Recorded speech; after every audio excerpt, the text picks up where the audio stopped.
Is going down, but so is Rookie. Just trying to see if Lucas can get anything else down. They do get the Ornhorn out. Puff goes in. He has got the Inferno trigger. Puff gets one. Puff gets two. Puff gets three.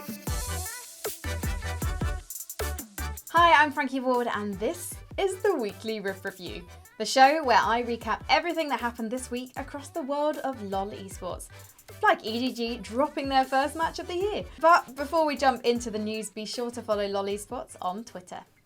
Returning back to the LPL, yes, the incredible EDG finally suffered their first defeat of 2021, losing last Friday to Invictus Gaming, who brought back AD carry Puff. And Puff showed up big in his first game of the year, crushing late game teamfights as Zaya and Samira. They're the ones who opted into the fight themselves. Oh, they're not done just yet. They're going for more, and look at Puff go. Surprisingly though, IG's second start of the night wasn't Rookie or the Shy.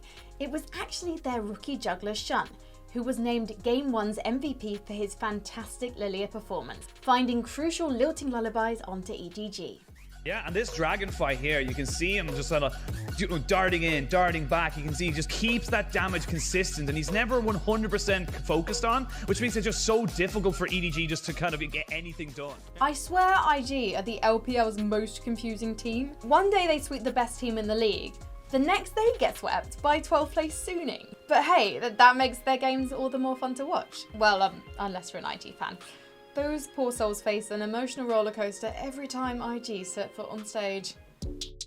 The LEC playoffs are starting to take shape. Last Saturday, Rogue became the first team to lock in playoffs, followed by G2, who earned their ticket after a dominating win versus Fnatic, where Jankos proved his fingers still work just fine. We're going in, Spirit Cleave coming out, there's the Ragnarok, Niski shuffles forward, and the trade comes in! Jankos, that is disgusting! But the LEC team of the week was none other than the blazing hot SK lineup, who won their 5th consecutive game last Saturday. Managing to turn around a shaky early game and bring it back with 3 back-to-back commanding fights. SK's bot lane duo in Jazu and Treats have been smurfing recently, with Treats playing out of his mind.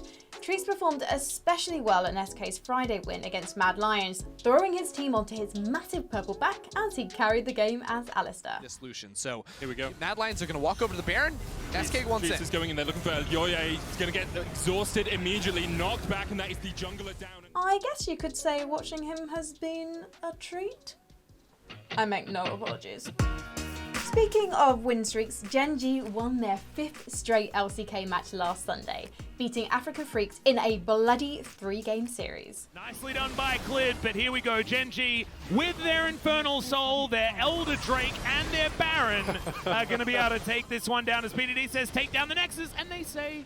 Despite a rocky start to the season, Gen.G's returned back to the regular season titans we remember from 2020. Gen.G's won 10 out of their last 12 games throughout this win streak in what Atlas and Wolf aptly described as shellackings. Actually be able to get any kills. Finally, they find the engage they're looking for, and that's going to be the triple kill, make it the quadra. Will it be a penta? Can they set up for the penta? They're going to try to get it. The penta will come in. Between Clid stomping early games alongside Rascal, Ruler in Life still being the league's best bot lane, and BDD's mid lane stronghold, Gen.G's play looks super clean and methodical. Well, except when they get a bit too kill crazy. Our 5 players are bloodthirsty, so we always go in for kills. And that's how we got the number 1 on the ace stat. Sadly, we're going to have to wait all the way until week 9 for Gen.G's rematch against Damwon. But if Gen.G continues improving, it'll be well worth the wait. LCS teams beware.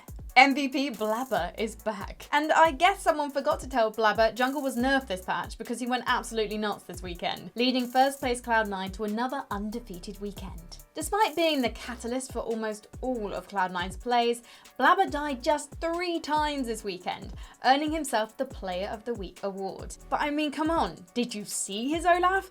100 Thieves are definitely going to have nightmares of the Berserker after foolishly handing it over to C9. Here in the bottom lane, but now Someday finds himself caught in the middle of 2 once more, but the backup has arrived. Is it there in time? Someday dies, Fudge gets over the wall, he escapes. It's a double. Looking at Blaber's teammates, I can see how he's so comfortable to dive headfirst into danger. Fudge plays whatever the team needs, Sven and Vulcan are still deadly, and Perks is schooling his mid lane competition. Perks now though, hunting for Demonte.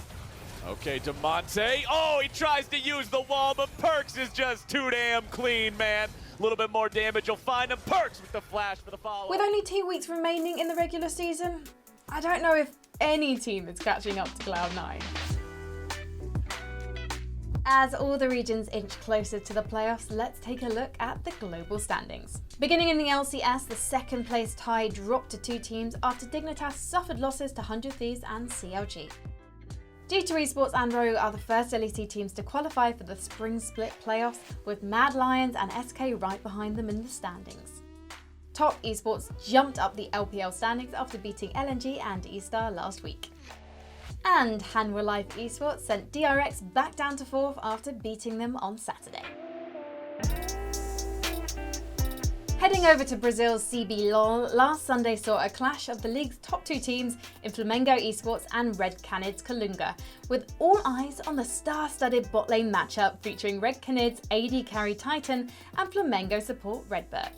And boy was the bot lane spicy, starting the action early with a tower dive that led to an all-out 5v5 teamfight at just 4 minutes. But the action didn't stop there, with both teams trading kills non-stop throughout the match. I mean, did you see Titan fly across the screen as Kai'Sa straight into Flamengo for a kill? O Flamengo já tá fazendo ali o cerco ao redor. Nossa, um absurdo! And seeing how bloody this game started, it was only fitting that Flamengo's path to victory came in a mid-lane teamfight, where top laner Parang found a 4-man Gnar ult. Que o salve acaba sendo eliminado no Tigre incendiar. Mesmo assim, ainda continua aquela batalha. O Parang joga 3 na parede, mas acaba sendo eliminado. Lee Sin may not be totally meta right now, but Ranger just proved how deadly the champ can still be with all the sonic waves he hit, which I assume was a beautiful sight for the Ranger Nation watching at home. I'm Frankie Ward, and unfortunately, that's it for this week. Remember to follow LoL Esports on Twitter to stay up to date on all things LoL Esports, including the weekly Rift review. Until next time.